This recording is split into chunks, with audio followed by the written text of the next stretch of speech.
Humans fear two things the most: what they can't see and what they can't understand.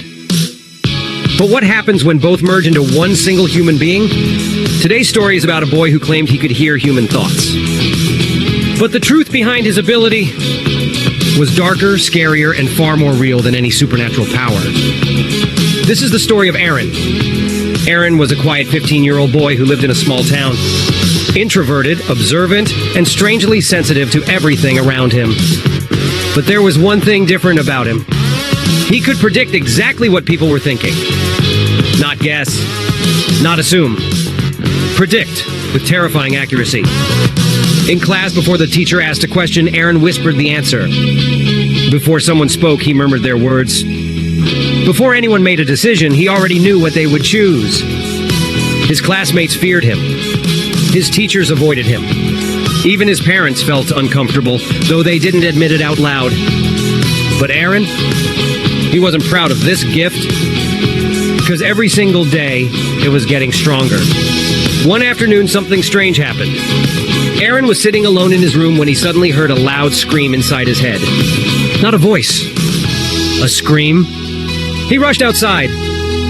His mother stood frozen, her eyes wide in shock. A vase had slipped from her hand and crashed on the floor.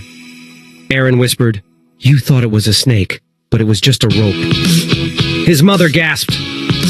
She had thought exactly that. Arin didn't know how he knew it, but he did. And that terrified him more than anything. Slowly, his thought-hearing became unbearable. In crowded markets, he heard whispers. In school corridors, he heard secrets. When walking past strangers, he felt their anger, fear, jealousy, and hidden guilt.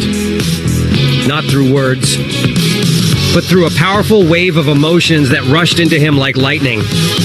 He stopped going to crowds, stopped talking to friends, stopped sleeping properly. He felt like a radio tuned to every channel at the same time. Until one night, Arin heard a voice he had never heard before. A voice that didn't belong to anyone around him. A voice full of hatred. A voice saying, "You don't deserve to live." Arin froze. His heart raced. He looked around. No one was there. Was it someone's thought? Or was it something else? That night, he didn't sleep at all. His parents, worried, took him to a psychologist named Dr. Rehan, a calm, intelligent man known for solving complex mental cases. Arin sat silently while the doctor studied him carefully. "Tell me," Dr. Rehan asked gently, "when you hear these thoughts, do they feel like voices, or do they feel like predictions?" Arin thought for a moment. "They feel like I already know what's going to happen before it happens." The doctor smiled softly. "That's not mind reading, Arin. That's something else." He leaned back and continued. "You have something called hyper-empathy syndrome. Your brain picks up tiny details, micro-expressions, breathing patterns, eye movements, tone changes, things normal people never notice. Your brain processes them instantly, and it predicts what people will think or say almost perfectly." "And the voices?" Arin asked quietly. Dr. Rehan paused. "That part is more dangerous." He looked at Arin seriously. "Your brain is confusing your own thoughts with other people's thoughts. This is called cognitive self-projection error. When your mind becomes too sensitive, it loses the ability to separate your voice from their mind."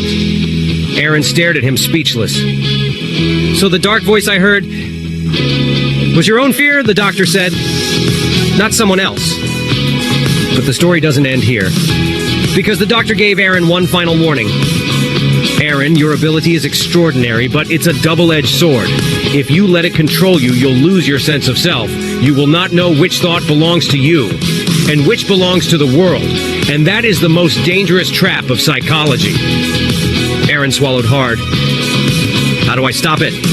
"You must learn to disconnect, silence the world, and rediscover your own mind."